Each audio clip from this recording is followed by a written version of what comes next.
Right at this moment, the Russian army began a storm of Ugledar. Russian troops continued their attack in the Rabotin area.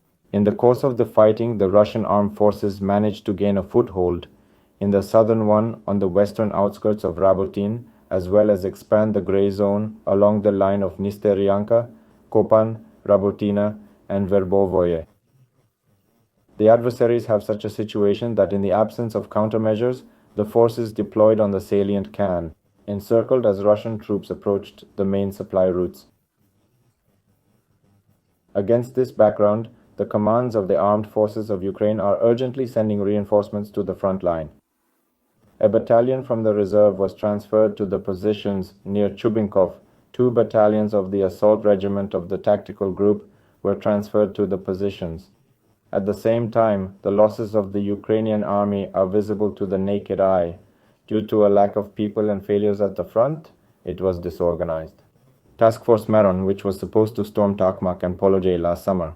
Among other things, Krabotin and Verbovoy are expected to receive a unit of a separate infantry brigade formed about 2 months ago. Now the detachments are in Sherbaki, but the state of affairs forces them to be sent to another area. In reserve, the defensive groups took up the positions of the formation of the 116th Mechanized Brigade. The tank battalion arrived in the small Takmachka the day before. An artillery battalion of the Ukrainian army was stationed in Preobrazhenka. As we can see, the Ukrainian army intends to hold the line no matter what. Sending so many troops proves it.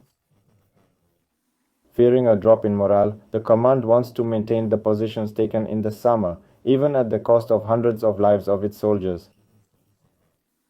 It is also reported that in Rabotino, it was recorded earlier, an unprecedented number of units of the Ukrainian army which have launched a counterattack are trying to recapture their positions.